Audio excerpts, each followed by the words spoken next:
What is the main cause of mass migration of the black people in Africa? What causes us as a black people to move from this other country here in Africa going to another African country? What causes the black people to move from Africa across the Mediterranean Sea to Europe, to United States, and somewhere else? What are the causes? If we ever sat down and looked into the causes, and whom are those people who causes all these things to happen? First thing, I'll give an example starting with Zimbabwe. In Zimbabwe, it was believed that the economy of Zimbabwe was functioning very well before 1980, and just after 1980, before Robert Mugabe became the prime minister. And Robert Mugabe served 10 years of his time in office as a Western puppet, as a British boy who was loved very much, even by so many European leaders and as well as in United States of America. They loved him that he created the Rainbow Nation, a rainbow nation where the black people and the white colonizers, the settlers from Europe, are staying together in peace and harmony. But 80% of the economy was being owned by the West, by the white people. 90% of the land was in the hands of the white people. There was no anything that was nationalized. Everything was under the white capital monopoly. And then, later on, things changed.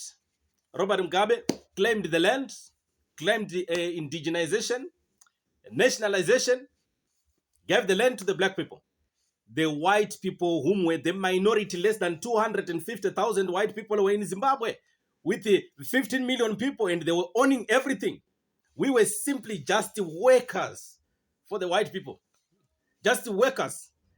They created generational wealth for themselves, owning the financial institutions or the banks, the buildings that you see in the town, owned by the white people. Whatever you see, owned by the white people. This is what they do.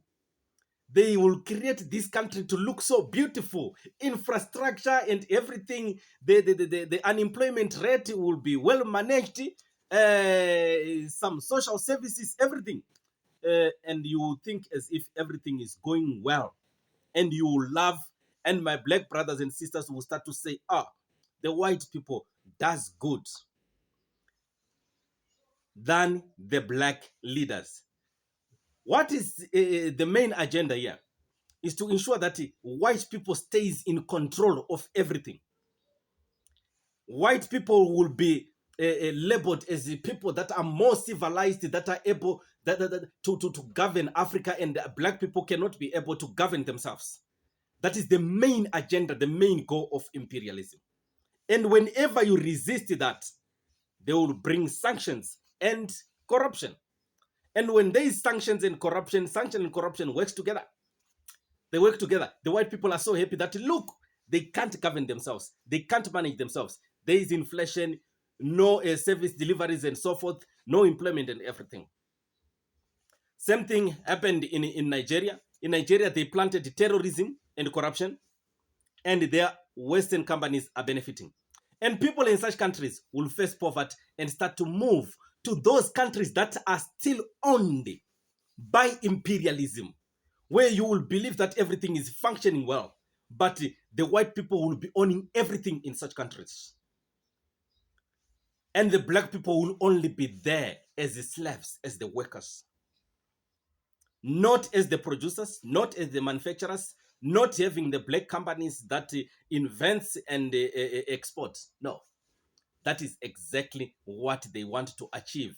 Their biggest achievement is to say a black man can't govern himself. But when we start governing ourselves, like in Burkina Faso, they are busy underground to assassinate Ibrahim Traore. Black people